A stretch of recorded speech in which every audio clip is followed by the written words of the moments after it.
Beautiful. Thank you, Christy. I as well feel incredibly honored and so excited to be here. I'm co-presenting with you. My name is Oriana Ides. I'm in sunny Oakland, California right now. I represent the Pacific Southwest MHTTC. And yeah, that's all I'll say for right now. We are at session 1 in a series of 7. There's so many limitations with Zoom and this online nature of meeting. We wanted to make every effort to build community and acknowledgement. And so whether you shared it earlier or not, we invite you right now to share who you are, where you're at, where you're joining us from, and the role you play in supporting the mental health of young people. Additionally, we invite you to scroll the chat so that you can see who showed up today for this conversation and this really important work. So I invite you to find the chat box. We hope this chat box stays live today and that it is really used as a space for conversation, for learning, growth, and connection. I'm going to go over a few technical logistics before we get started. The first is, kind of went over that already. If you're not speaking, just to support the sound quality, make sure that you're muted, and there is opportunity to speak. So the mute is something, a feature on this that we would like you to use. Additionally, reactions down at the toolbar. We'd love reactions. Let us know how you're feeling. Closed captioning is available, so we invite you to utilize that if necessary. If you have links to share, resources, things that you would like to bring to this community of practice, we invite you to use the chat for that. And then we will find spaces to elevate those resources as well. Let's see, what else do I want to say? Oh, we've made every attempt to make sure today is safe and secure, but if in the wild case that we need to end for safety reasons, we will email you at the email address you used to register to let you know what next steps are. And then if you have any technical needs or issues, we have folks on site to support with that. So please private chat us and we will support you in working through those. Lastly, on the tech end, we have a Facebook, a Twitter, and an Instagram. As part of this community practice, we really hope that you tap into those sites and that you are active and engaged with what we're sharing there as well. Thanks, Oriana. Yeah. So again, welcome. This community of practice is a 7-part series that is a collaborative effort of the Mental Health Technology Transfer Centers, also known as the MHTTC. We are a network funded by the Substance Abuse and Mental Health Services Administration, also known as SAMHSA. The MHTTC network includes 10 regional centers, a National American Indian and Alaska Native Center, a National Hispanic and Latino Center, and a network coordinating office. Our collaborative network supports resource development and dissemination, training and technical assistance, and workforce development for the mental health field. Our network also has specific initiatives that focuses on school mental health. School mental health activities put on by the MHTTC through the School Mental Health Initiative encompass really multiple service modes, various topic areas and populations. This learning forum is actually just one example of the training we offer to the school mental health workforce. And I should mention, all free of cost. So a really quick disclaimer, this presentation was prepared for the MHTTC network under a cooperative agreement from the Substance Abuse and Mental Health Services Administration. The opinions expressed in this learning session are the views of our moderator and panelists and do not reflect the official position of the Department of Health and Human Services or SAMHSA. The Healing Schools Community Teamlet is a small team of educators and mental health professionals from across the MHTTC network that are truly committed and driven by a passion for helping students, families, educators, and school mental health professionals really navigate the ongoing impact of racial violence in all forms on student mental health. We accomplish this vital work through honoring community strengths and wisdom while providing support, resources, and tools to create and sustain safe, humanizing spaces for school communities. Really elevating the voices, perspectives, needs, and experiences of marginalized groups, and developing racial violence prevention programming to really combat the detrimental effects of racial violence in schools.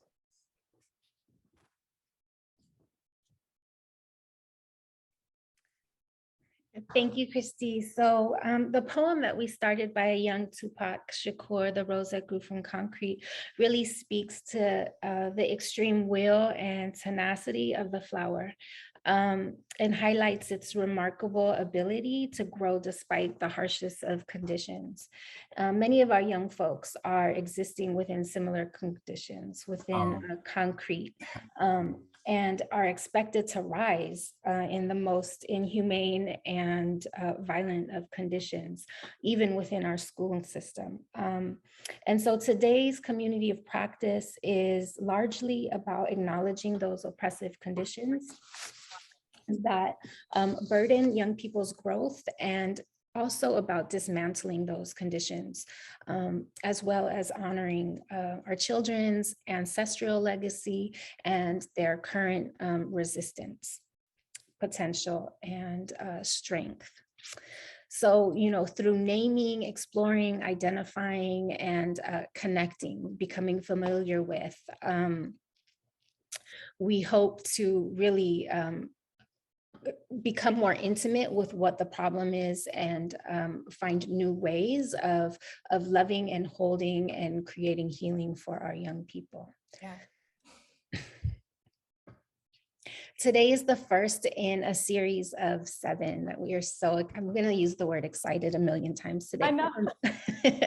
But today is the first, really, where we are creating context, and we are taking a deeper or closer look into what the dominant paradigm in schooling is, and why wellness and healing is so vital. And then we have sessions led by our phenomenal faculty, who you will meet in just a moment, all wrapped up. I don't think this conversation can ever be wrapped up, but with a session around implementation and action. So one of our values as a MHTTC network is to build community, as Oriana mentioned, and safety, right? And having these, difficult conversations. And we will spend a little bit more time today as a group discussing ways to build engagement and participation, but we do have a few to start with. So the MHTTC network uses affirming, respectful, and recovery-oriented language in all of our activities. That language is strength-based and hopeful, inclusive and accepting of diverse cultures, genders, perspectives, and experiences, healing-centered and trauma-responsive, inviting to individuals participating in their own journeys, person-first and free of labels, non-judgmental, and avoiding assumptions, respectful, clear and understandable, consistent with our actions, policies, and practices. So if we could just take a moment to really reflect on this and apply it to our dialogue as we move throughout our time together today.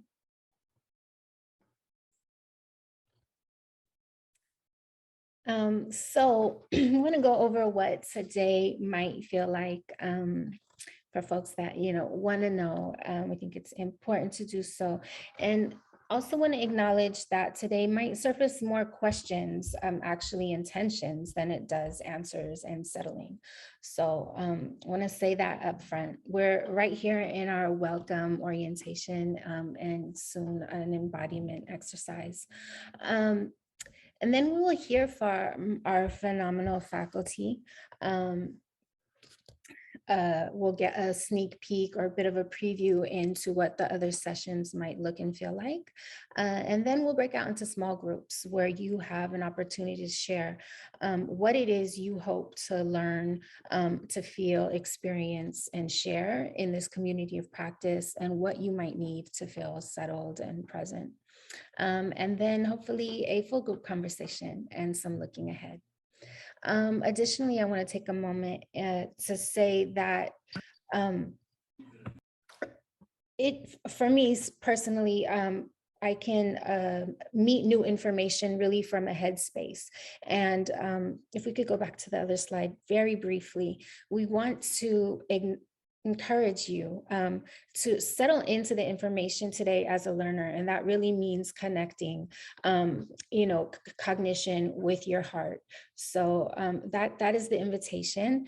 To not stay in your head, not get too burdened with inquiry or semantics, and really also pay notice to how today feels for you, which is really important information. So with that said, today I also want to say today, this is really about heart work. And as Khalil Gibran says, that work is love made visible. We want to, today's embodiment activity will be a little settling in and a little cohesion between heart and mind. I want to acknowledge that we're like, many different places within our day. And so that can present some limitation in a settling in activity. So engage with this however feels comfortable to you. I invite you to turn your camera off if it's on right now, or leave it on. That's absolutely okay. I invite you to close your eyes or lower your gaze, whatever feels accessible and comfortable for you. So in honor of our hearts and the hearts of the young people we serve, we want to take a few collective breaths, a little time and space to allow our body and our hearts to catch up with our ever-moving and fast-paced minds. As you maybe shift and wiggle right now to find settling, I remind us that embodiment is absolutely necessary in our journeys towards healing. Embodiment can be rigorous, it can be dance and movement, it can also be sitting still. Embodiment is a homecoming. Our hearts and our bodies are full of data, and it's acknowledging the information and the knowledge of our full selves. So again, I invite you to close your eyes, lower your gaze, and call awareness to yourself. Before we settle our breath and our bodies, I invite you to pay notice to the state of both, without any judgment or labels. Notice, is your jaw clenched? Are your shoulders raised or at ease? Now, if you may, find alignment between your spine and your neck, an alignment that feels easy. Notice your feet and your calves. Are they cold? Are they warm? Are you resting on the balls of your feet, or are your heels planted? Just pay notice. With your next breath, visualize ease washing over both. Notice your belly. Is it settled or still? What might you call the sensations in your chest right now? Feel your breath, warm your belly and heart with every inhale. Find tranquility wherever you can in this moment. Bring awareness to your heart center. I invite you to extend softness and grace, love and ease towards your own heart. In your own way, extend gratitude to your body for carrying you into this day. Now, with our next few breaths together collectively, I invite you to bring your awareness beyond yourself to a deeply loved or respected student, as vividly as you can. Think of their good qualities. Feel your connection with them and your liking for them.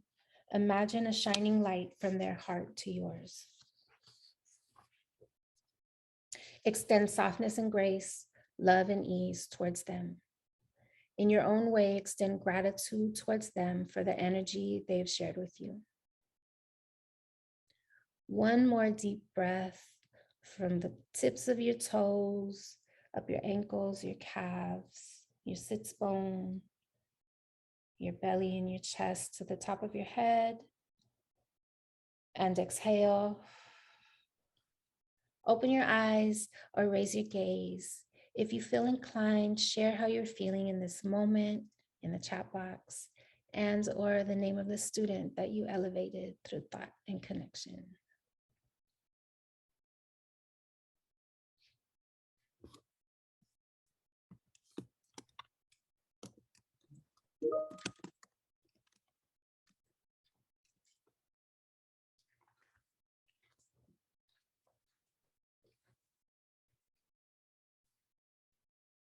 Thank you. So we're here. Hopefully our mind has slowed a little and our body and our heart has caught up. I want to share this quote as food for thought as we begin to engage in today's conversation. I'm going to read the quote out loud, and I invite you also to read it to yourself. This quote is by Jay Gillen, who was a member of the Baltimore Algebra Project, an English teacher within that project, and also he teaches in different youth facilities. So he says, young people know intuitively that they must figure out how to become adults, but that their schools are designed to infantilize them, to simplify and standardize their verbal expression, to restrict and control their bodies, to crush independent, non-conforming thought. Nevertheless, nearly everyone they trust tells them school is the only way out of poverty and dependency. So as I read these words, as you read these words to yourself, the invitation now is to think about how this might or might not mirror the work that you do with young people or the ecosystem, the school ecosystem that you exist within. Invite you to just, think that to yourself. You can also find the chat and share in the chat how this might or might not resonate with your experience within schooling.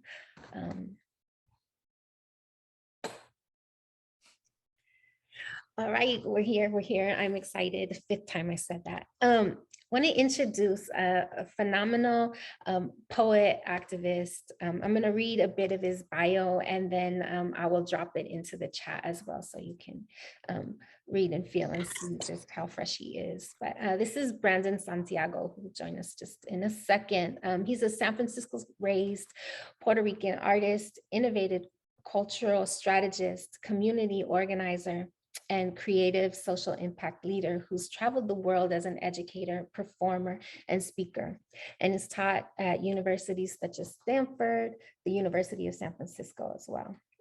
Harnessing his expertise in critical pedagogy and in passion for youth development, Brandon has been a catalyst for transformative work within communities and organizations around the globe. And I also must say he's been a tremendous ally to me as a teacher when I was a teacher in fortifying the work that I've done to make sure it resonates and connects with young people. So we are going to hand it over to Brandon, who has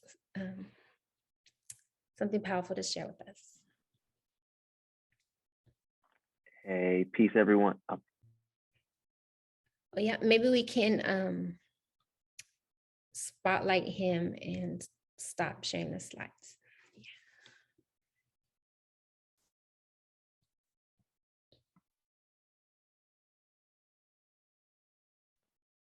Hey, I'm so sorry, everybody. I'm having a bit of audio technical difficulties. I didn't hear the last part.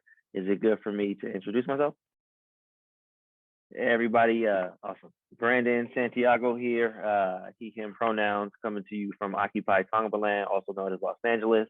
My people come from Puerto Rico. Really excited to be here. I'm always honored, humbled, and a little extra nervous when I'm in a room full of educators and experts. So I appreciate you all, listening to my stories today. I didn't catch where I should go with this. I apologize. Am I going right into my poem? Am I sharing a little bit about myself?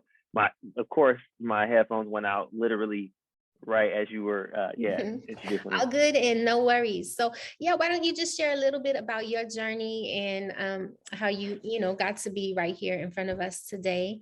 Yeah, I have two questions for you after that. Amazing. So born and raised in San Francisco. High school to me was always a place that I felt the most afraid. I felt the most alienated, the most disconnected from my identity. So I dropped out of high school a couple of different times. Um, the moment that sort of transformed my life was my best friend Eric invited me to a poetry slam. And at that time, I had no idea what a poetry slam was.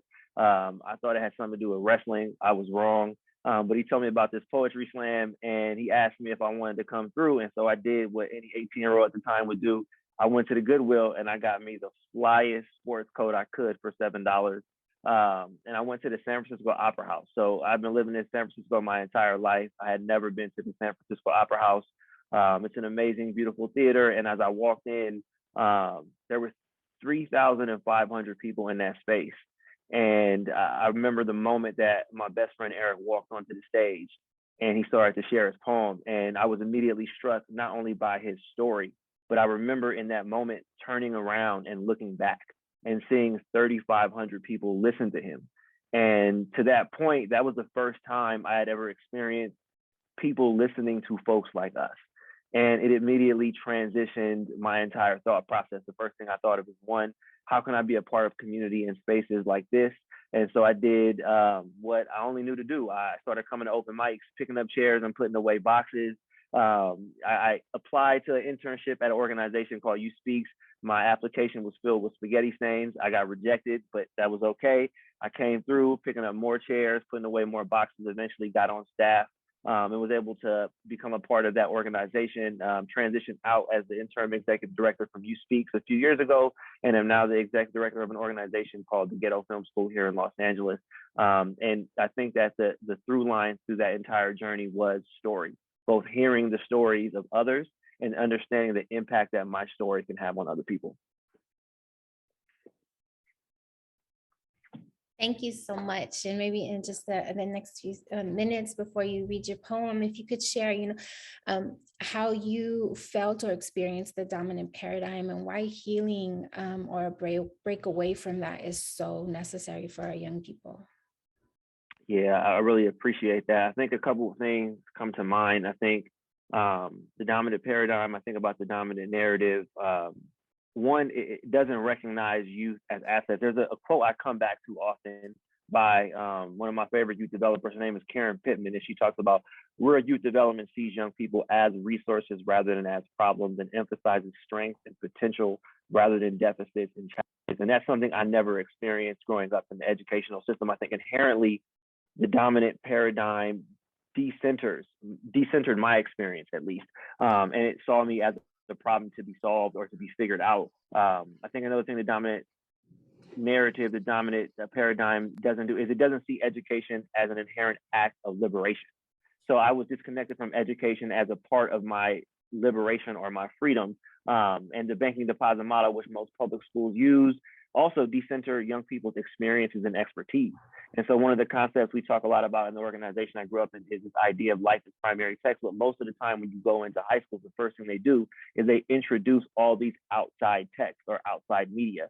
And by the time we start talking about young people's stories, they're already so disconnected from that story in that space. And so for me, reconnecting young people, putting young people at the forefront of their own expertise and their own lived experience is critical. And that's something that for me was transformative when I became a part of a community that centered my story and my expertise.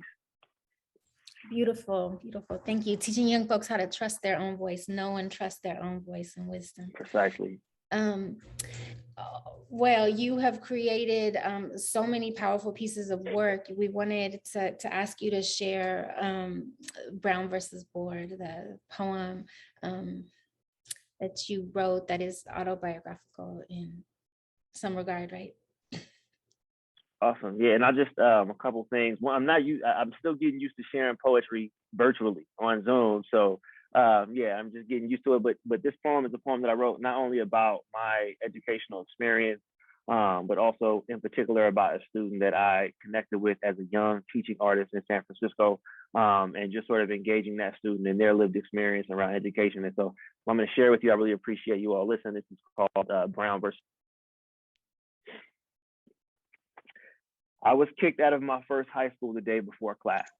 And nowadays I wake up to the soft sound of nostalgic regret playing over my morning prayers. Dear God, thank you for this day and direct my path. Working for a youth development organization, I spend most of my time trying to tell young folks to stay in school. The irony feels like a swift punch to my ego every time I catch myself giving that typical "I've made those mistakes already" speech. So I've learned to disguise them with phrases like, "Yo, homie, school to get you paid," or "all the good ones go to college."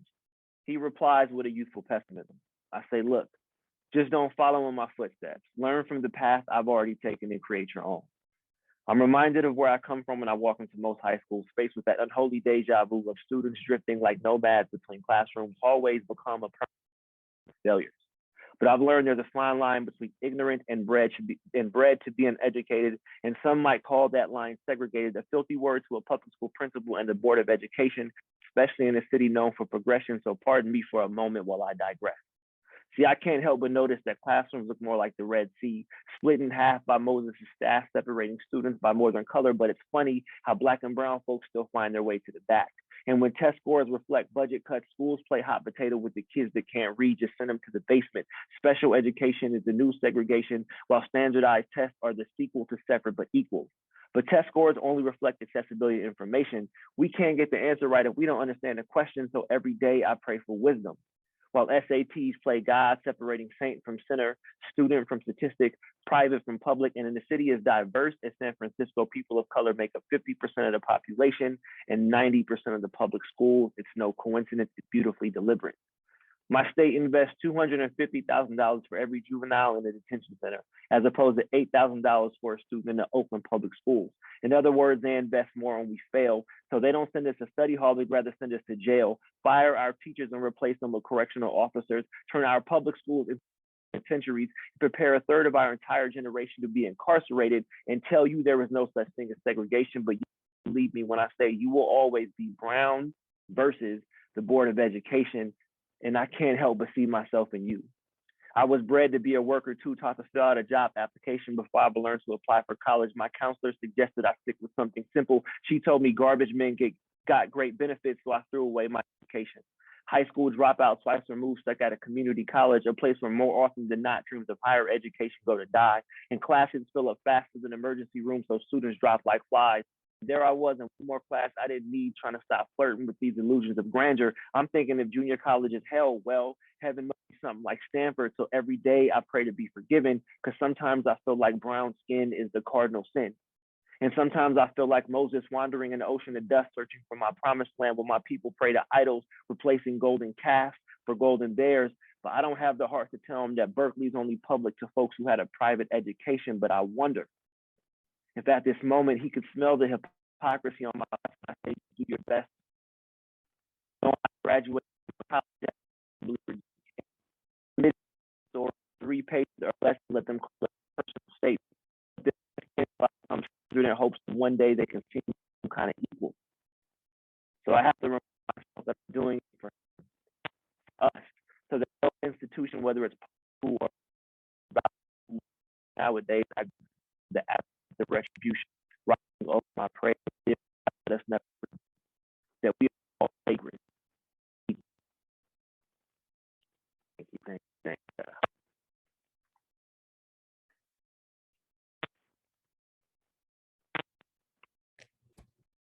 Thank you so much, Brandon. And if that's all right, can we snap it up for him for sure? And what words landed for you? What words resonated? We invite you to share that in the chat. And if it's okay, I'm gonna find the link to you presenting it so that people can have that as request for that to hear it again and again. Sweet. Thank you so much, Brandon. And yes, let's please show Brandon some love in the chat. I see all of these comments coming through. Amazing, amazing. We're so happy to have you join us today, Brandon, and be a part of this community of practice. Your words certainly resonated for so many on this call today for sure. So.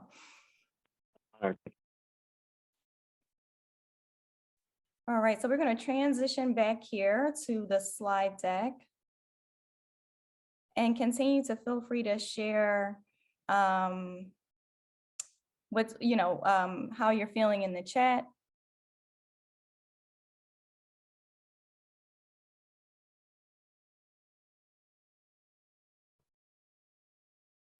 Oriana, do we look good in terms of the slide deck that's back up? Yes? Okay, awesome. All right, so as we continue to move through our kickoff for today, again, thank you, Brandon, so much. But before we actually get to introducing our faculty, which we are so excited to have with us as well today, we wanted to just take a moment to really just pause and have a good understanding for what is a community of practice. And so essentially a community of practice, also known as COP, you'll hear us kind of referring to it that way as well, is really just a group of people who share a common concern or a set of problems or an interest in a topic, and who come together to fulfill both individual and group goals. Communities of practice often focus on sharing best practices and creating new knowledge to advance a domain of professional practice.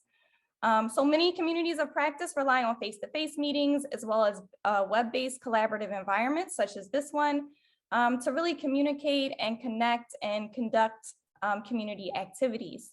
So our goal is to really build a network of support among school communities that strengthens our capacity to lead in challenging racial violence and really forging school cultures and climates of healing and wellness.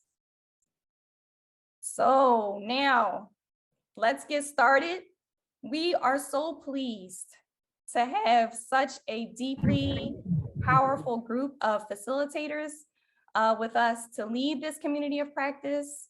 As you will see, they are incredibly skilled educator scholars, community organizers, culture keepers, and thought action leaders in regards to cultivating healing spaces and challenging oppression within the school setting.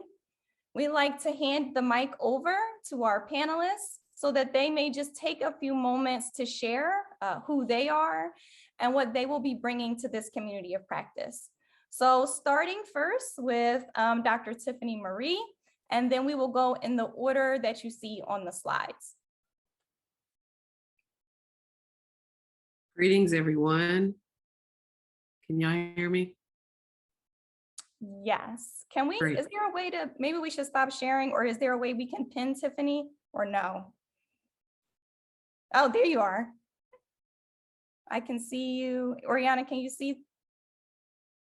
No? Okay. All right. So this is what we'll do. We'll stop sharing. Yeah, So we that should way we stop can see sharing. everybody. Yep. All right. Greetings, everyone. My name is Tiffany Marie.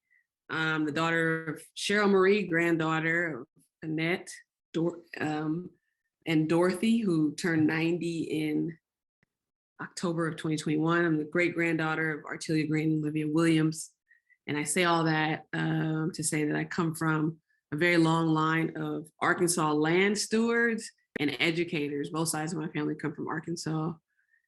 I believe that the most dominant paradigm within schools that needs disruption or the most interruption are schools and schooling in and of themselves. I come to understand schools and schooling as an apparatus of the state, settler state, that intentionally reproduces and justifies suffering by connecting young people and teachers and community from our means of sustainability, and in turn offers very minimal pathways towards self-determination. And because our success in school often means alignment with white supremacist and settler colonial ways of being, it's almost like it's a double-edged sword. And I've been very blessed to engage in transformative educational work that has supported young people in communities despite us being in schools. And we've engaged in a lot of unschooling practices that have supported both school abolition as well as the wellness of Black children particularly, which we believe are inextricably linked together. And the session that I'm offering and excited to offer, and it will range from serving and speaking with pre-service veteran teachers, is this opportunity for folks to learn about some of our health-based pedagogical interventions that have literally extended the life of Black children. And the session hopes to provide ways for us to dream toward what's next, and center agency and youth protection and guidance, while also being in right relationship with the land and our communities. Thank you. Awesome. Thank you so much. Nora, I think you are up next. Hello, everyone. Hi, my name is Nora Jones Bay. I'm currently in Brooklyn. And Tiffany, thank you so much. Every time I hear Tiffany speak, I'm like, I'm going to that workshop. So also the beautiful thing about Brooklyn is also to honor my grandmother. And my family is both from the South, but also from the West Indies. And so a part of my work and who I am has started off by being a listener. I came into school through mentoring, not actually through the school space, but being someone who's listening to young people and as they're navigating it. And so much of my frustration around what happens at school comes from this idea of them internalizing these ideas that they have to be productive, that they have to build something and they build some sort of profit, or going to school for them to be able to have some sort of value. So this is a paradigm that I personally have many, many issues with, and oftentimes, again, cuts and reduces our ability to get to know them and them being able to get to know themselves. So both as a woman who loves to do art, who loves to cook, who learned a lot of what it was to be herself through listening and playing and trying on different things, the center of my work is around listening to Black women and girls over generations. And so my family, the background is nurses, domestic workers, clerks, right? And so many folks who are working majority of their lives, but then being able to slow down and pay attention to their places of play. And so my focus, my dissertation, the research I've been doing for many years now, but also bringing in knowledge that I've learned as an educator, but also as a director of a critical literacy program in the South Bronx, the center of it always has been play. How do we create space to break apart what we think schooling is? How do we break the form, make fun of, switch it up, allow for whoever shows up into the space to help us not only bring their own ancestral legacy, but also to bring in their place at space into this space. So that's the baseline of my workshop, which is basically cultivating joy and healing through pedagogy and practice, which is really going to be asking folks to show up as your intergenerational self. What is your little girl self, your little boy self, your little person inside of you that also is filled with this passion and this joy and this memory that is not tied to capitalism, that's not tied to white supremacy, but is so much focused on what it is for us to be and become. So that workshop is going to ask a lot of questions. It's going to be interactive. It's going to be playful, because that's the only thing I really want to do nowadays. So if you're interested in that, I would say bring yourself along, and also bring a young one, because they always help us to do that work even more in depth. Yeah, so really looking forward to meeting y'all. Thank you, Nora, and I love that, showing up as your intergenerational self. Awesome. Jerica. Hello, everyone.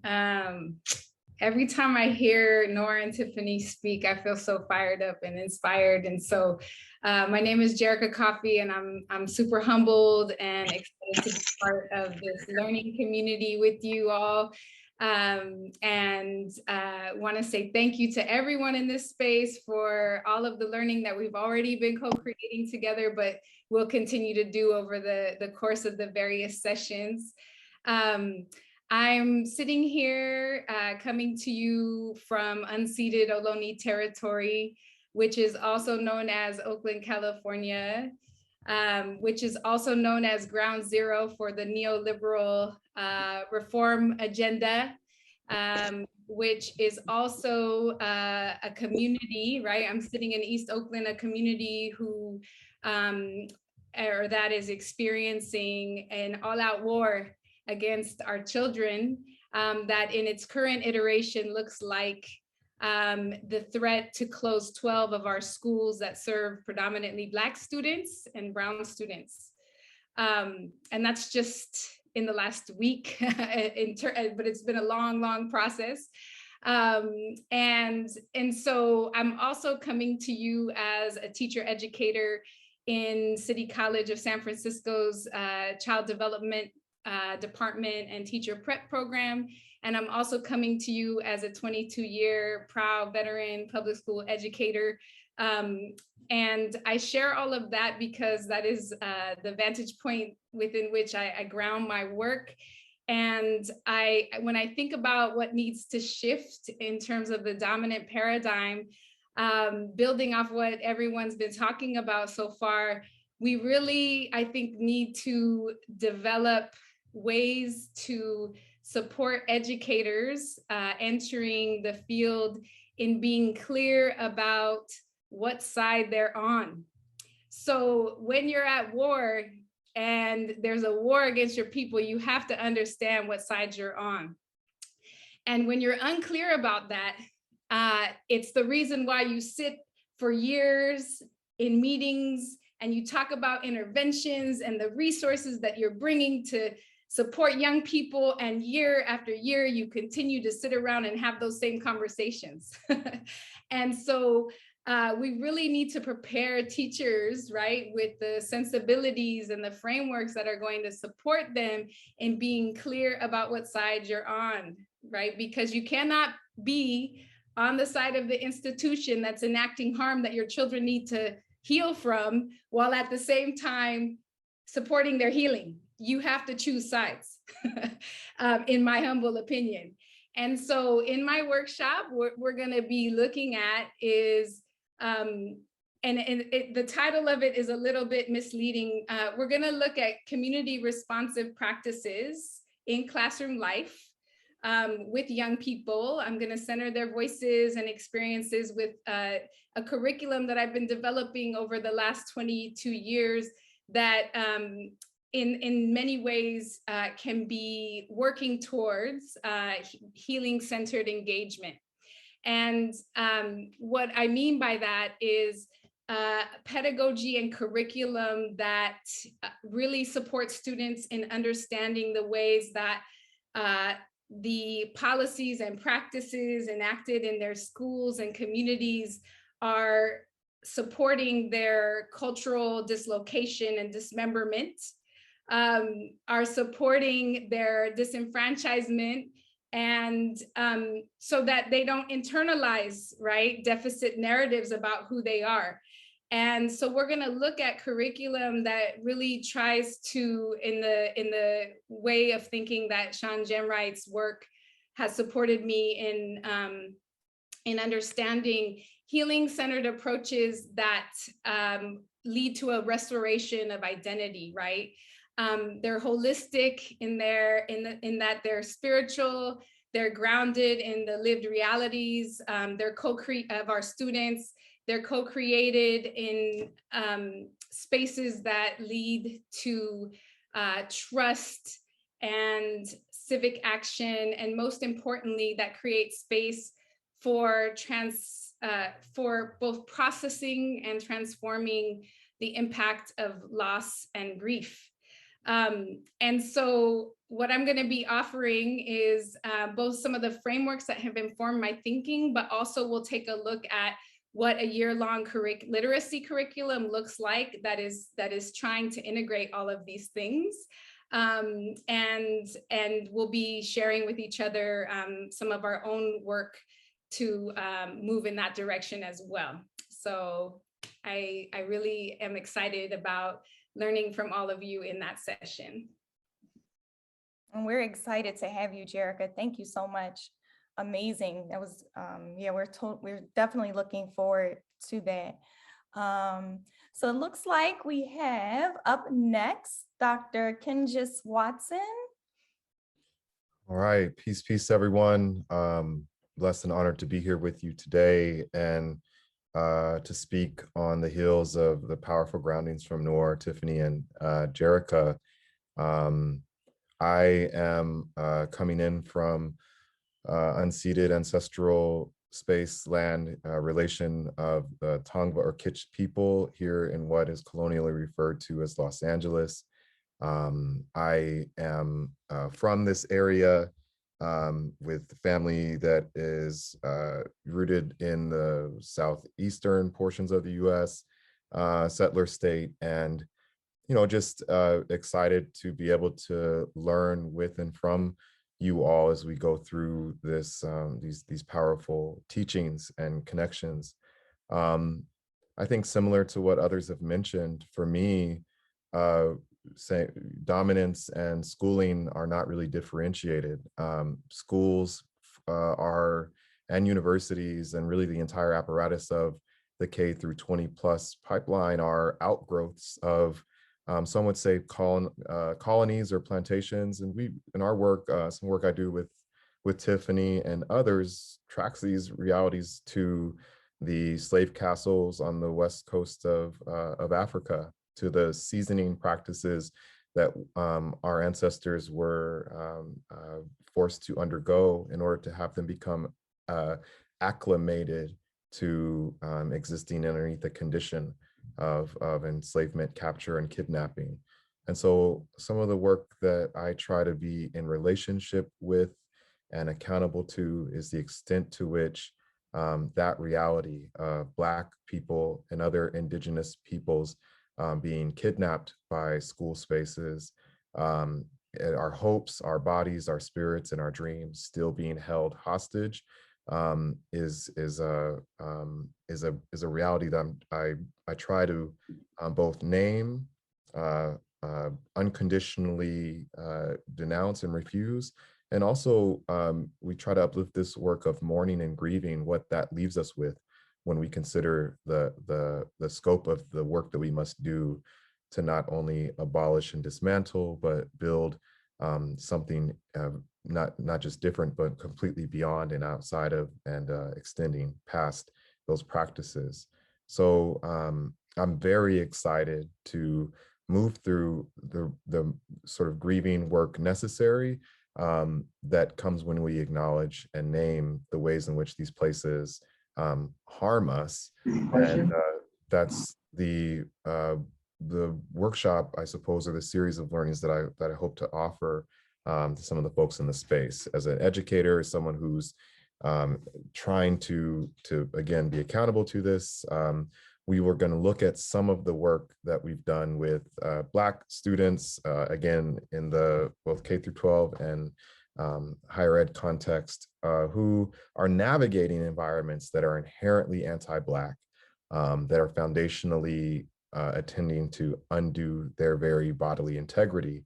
And in that examination, not falling in love with that problem, but naming the problem and thinking about how through acts of flight and fugitivity and through building sustainable communities that are really beyond this framework of schooling towards capitalist involvement, but towards autonomy and self-determination, might be in themselves the kind of remnant or the sort of tonic for our longevity and protection and wellness. So much in the vein of Alandra's first harm, how we look at the first harm as colonization, we look at ongoing harm of anti-Blackness and colonization, and attempt to utilize some of the work we've done with biomarkers that help us understand what happens when we release our holdings in these spaces. So just, again, very appreciative and honored to be with you all, and looking forward to engaging you further. And we're so honored to have you. And even just hearing you speak and seeing some of the comments coming through in the chat, the words that are resonating with people in terms of the grieving process. And you're absolutely right.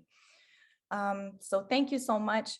We're going to now introduce our final panelist, which is Jorge Santos. Hi, everyone. I'm so humbled and excited to be sharing this space with everyone, especially in community, a space that we can learn from one another. I always love hearing other people speak as well, because I'm learning myself. My name is Jorge Santos, pronouns he, him. I'm a restorative justice coordinator, a special education teacher, and a peer collaborative teacher coach in a middle school out in Brooklyn, New York.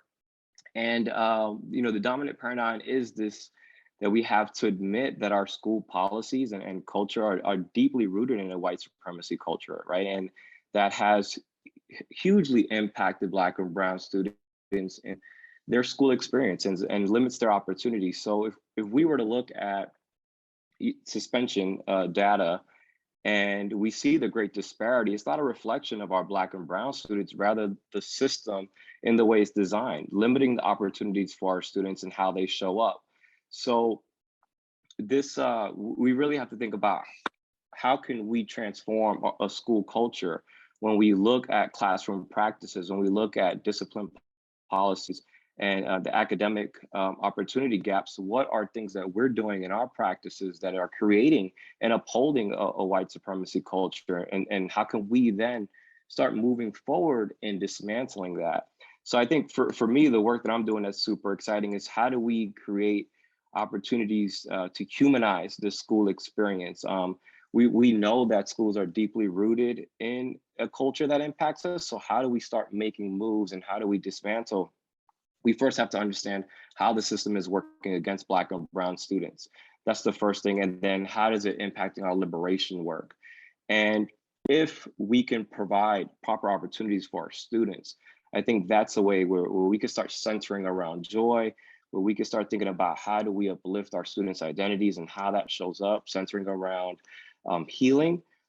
Then our school experiences starts to change. And the school is four walls, right? If we look at it, there's four walls in a school. The way we choose to uphold or dismantle the history behind schooling is super important. So some of the workshops that I'm going to be the session that I'm going to be focusing on is looking at how we can use this institution of school and deeply rooted in community, a place that we can heal, a place that we can center around pedagogy and practices that uplift our students. And I think that if we can understand how schools are inherently racist and how it's maintaining a status quo of inequality, then we can start going about dismantling that. And I think that we're going to reevaluate how schools are operating, and then how do we create an experience for our students that's centered around community and student empowerment and really having their voices heard. So I'm really excited and looking forward to transform and really think about how, as educators, we can move forward to create a holistic experience for our students where it's not what it is today. Beautiful. Thank you so much, Jorge. And we're so happy to have you join us. I think, so Jorge, you had a chance or an opportunity to share what feels most exciting about your work around healing school communities, but I don't know if the rest of the faculty had a chance to share that. And so I just want to open it up for discussion around that and give you all an opportunity to kind of talk about what feels most exciting about your work to heal school communities. So I'll kind of open it up to the group for a few minutes. So anybody can feel free to share. And Brandon, you're included in that. Well, what feels really exciting for me as a researcher is that I'm like in the archives. And when I think about joy and pleasure, oftentimes we're thinking about, I'm thinking about women's lives, folks who we've never heard of, but literally are the movement, the folks who have really built these spaces of liberation, and also these ways in which Black women and girls have fought to be human. And so being able to share those stories that are oftentimes covered up by a very particular narrative of what history is or what the background is, allows us to kind of create these powerful places of connection around what it is to be human and what it is to be pushing for that in the most violent of circumstances. So I feel really excited about that. I also feel really excited about being able to not only do that through words or through discussion, but also through art, through music, through food. So the idea around like, what does it look like for us to heal skilled communities also opens up so many different ways of being, ways of knowing, ways of feeling and experiencing what we know. So for me, that's the exciting part, is like now, if we recognize the violence of schooling, we also now can hold a space for what happens after disruption, right? Like, what are the things that folks have been doing for generations that allow me to sit here, allow all of us to sit here, that we're literally moving in the opposite direction or completely shifting their ways of being and knowing to make sure we're here, right? So there's a beauty of creating space for that and asking ourselves to be more expansive in our own learning process. Thank you, Nora. I'll open it up to the rest of the group as well.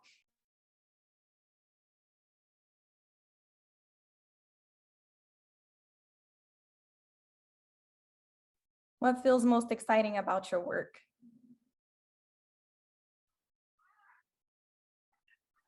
Hi, everybody. I don't know if you guys can hear me. My name is Frank Martinez. I'm a school counselor. I'm entering my 7th season. I like to call it seasons instead of years. One of the things that I love about my work is really humanizing education and humanizing kids. Right now, I work in a K-8 world, or school, I should say, and just humanizing the kids and letting them know that they are valued and the emotions that they deal with every day on a daily basis is okay. And it's okay because as we navigate our worlds, it's hard, and the kids give me energy. So yeah, I'll keep it short. The kids, honestly, they're the best. Thank you, Frank.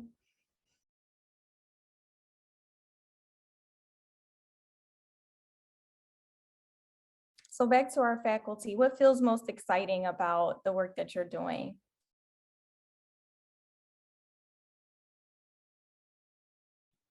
I think that what's exciting right now, and others have mentioned this, so the space that we sit in with the work that we try to do is one that acknowledges the necessary, you say dismantling, we're really talking about releasing of a certain practice that Nora is uplifting as well. And so I think what's exciting is that other space that is viable when we truly let go of our holdings in these spaces. And so folks have talked about abolition as some of the work around, let's say, prison abolition is 20% developing the political consciousness and will to say that putting people inside cages is never going to be helpful for any sort of segment of a collective of people, right? And then the other 80% then is, okay, what do we do once we've decided that prisons are outgrowths of plantations or colonies, and we're no longer interested in having any relationship with those?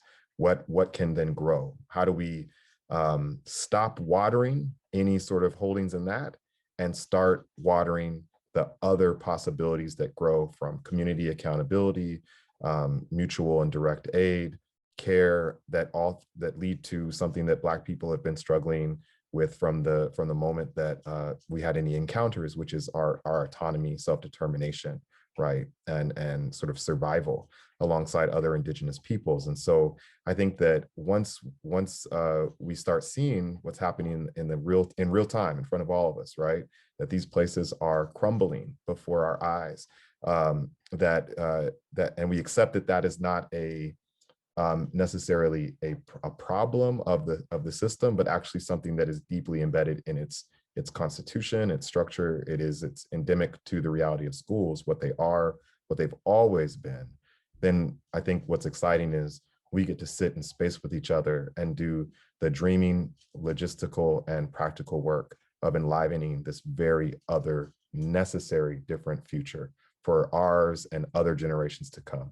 So that's what's exciting, right? To sit with people who are like ready for this this shift, and to see what comes of that.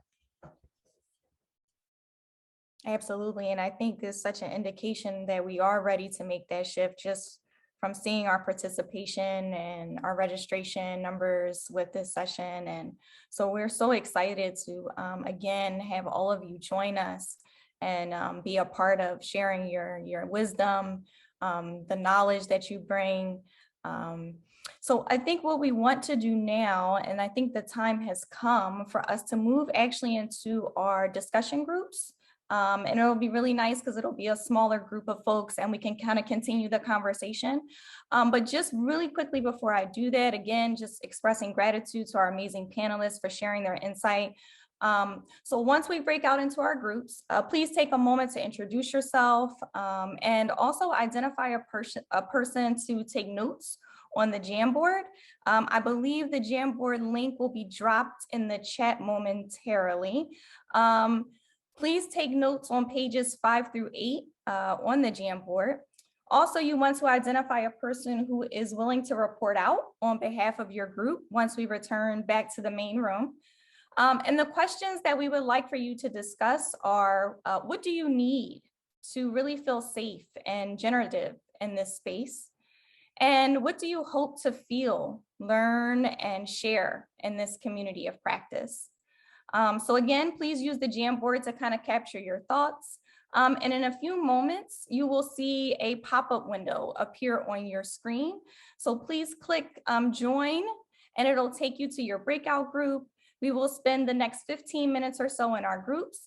And then there will also be a 2-minute warning that will be provided when it's time to return back to the main room. So we will see you in a few. All right, we are back. We're trickling back. I feel so fueled by our full time together, and then my breakout group shared some really beautiful wanderings and just fire commitments to protecting BIPOC youth. And so we want to spend the next few minutes elevating what you talked about in your small groups. And so hopefully there's someone that's willing to be the brave, the voice of your group. And that person is not the only person that can. Anthony, will you turn the light on in here? And so just want to, say we have about 3 or 4 minutes for this full group conversation to elevate what surfaced. I'm not going to call out each group because that's hard to do. So just please just notice the mic maybe, and we'd love to hear what came up, what surfaced, what resonated, and we can turn it to the slides. I think the questions are there to remind us. You want the slides or the Jamboard? Which one would be? Oh, the Jamboard is cool. Yeah. You want to? Okay.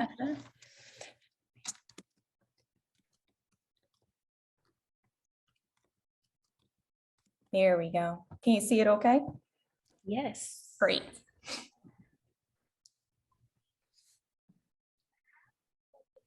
So yeah, lay eyes on our work here, right? This is what we just were in conversation about, and I want to open it up. What do you want to experience, to learn, and to share in the next 7 sessions, 6.5 sessions? And what would help you?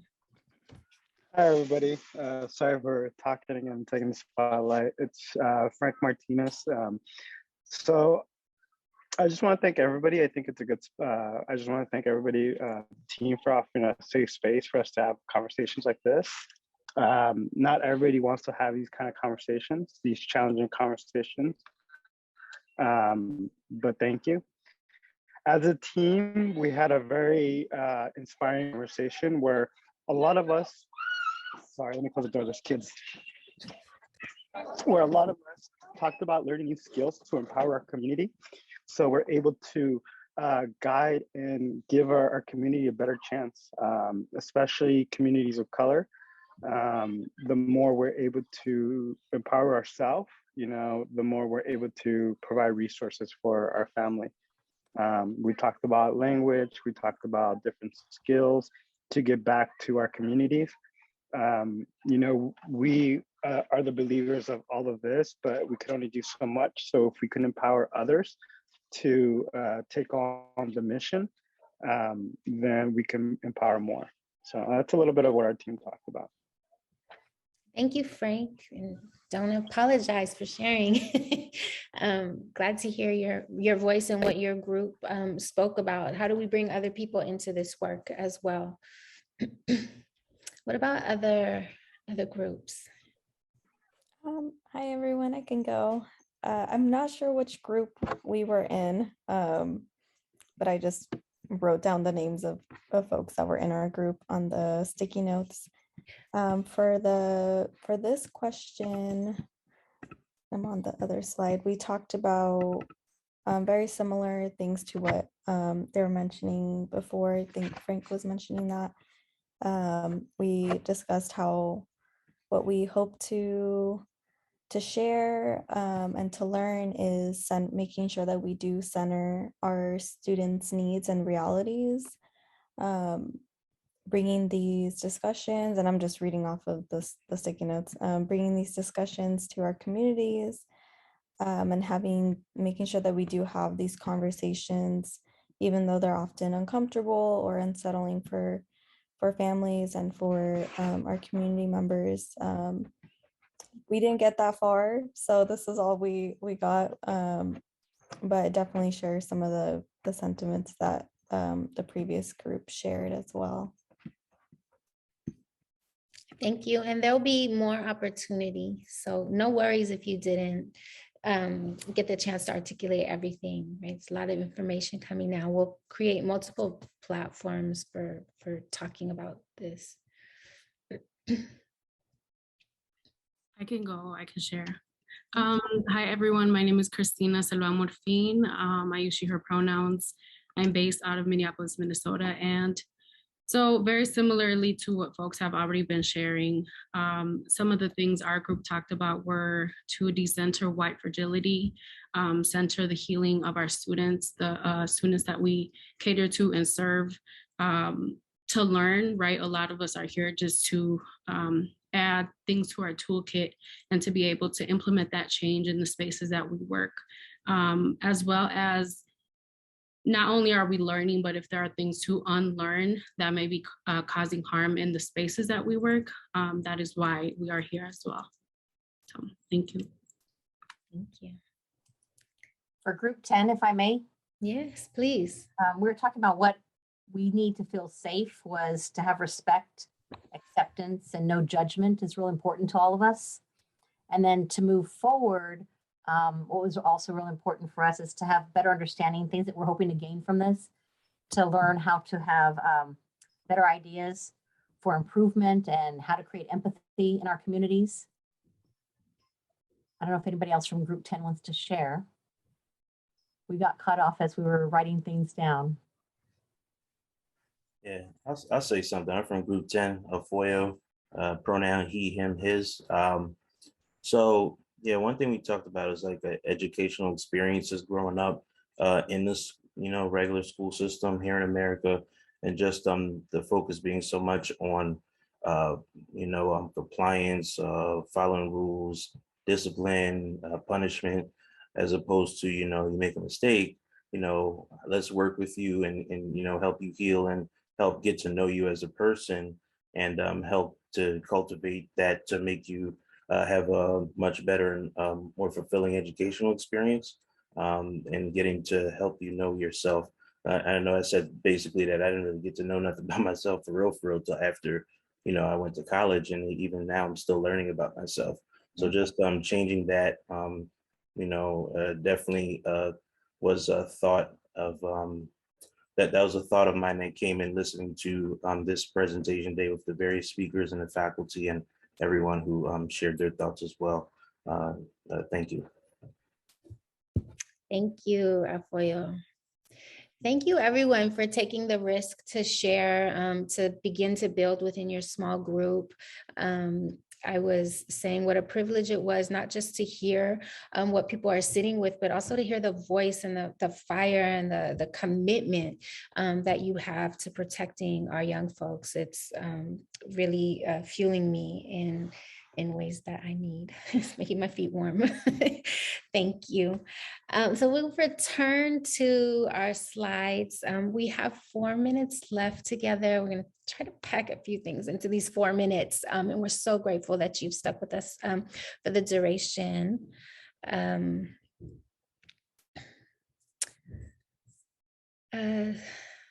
So kind of in the honor of embodiment, I want you to just take a moment to think about what is coming up for you in your body, in your heart as well. Like what sensations are you sitting with and experiencing as you hear the commitment of our community, as you hear what's happening across the country, the work in the small pockets. How is that landing and how is that influencing the way you're feeling in your body? We invite you to think about how today's session might already have expanded some of your understanding around what young people need. And please, Gina, thank you. Feel free to share what's coming up for you in the chat in relation to these questions. How might you put what you were learning today or thinking about today, the seeds, how might you help them grow in your own practice or apply them to what you're dealing with? And what questions do you still have? What needs do you still have? Again, we really want to community. I feel like is also the tonic that Candace talked about, is a connection, is really the part of the antidote to this fragmented society we're living in. And so an effort to create connection and cohesion and to really push this conversation beyond the hour and a half we have here together, we have a home study that we want to offer. And the home study is going to exist throughout every session. And it's these same questions we invite you to think about. You can pull up a page on the Jamboard and just write. You can write in your own journal on a piece of paper. But these questions we ask you at the end of each session to think about during our time apart. So between now and Tiffany's session next week, how did it feel in your body to be a part of this conversation? What surprised you or challenged you from this week's session?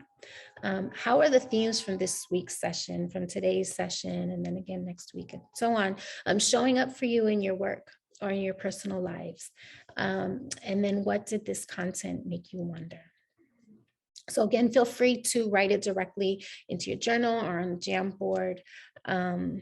It is 1:59. We hope that you have a moment after this to take a deep breath, to maybe hold yourself for some comfort. We thank you deeply for being with us today. And again, invite you to blow up the chat right now with how you're thinking, what you're thinking, how you're feeling. Thank you for building and creating with us. We have an evaluation or a survey that we want to share. And so here's the QR code. Can you just put your phone to it? It'll pop up. Really hope that you take a second to respond to it. It informs what we're doing and how we're building this. Also, we want to make a plug for case studies. So, this could be just our powerful faculty sharing what they, know and see. And that would be amazing. But we also wanted to include what you know and what you see. And so we're hoping each session we're able to highlight a dilemma that you bring to this community of practice. And so if you're interested in doing that, please just maybe drop your name in the chat right now and we'll reach out to you. We have 2 slides that we would like you to complete, and then we'll grapple with it together as a community. So please, if you just feel even a little bit interested in it, challenge yourself and share with us. Thank you so much. We look forward to seeing you next week. Please, please, please. It's going to be fire, more fire, fire upon fire with Tiffany Marie. Thank you so much, everyone.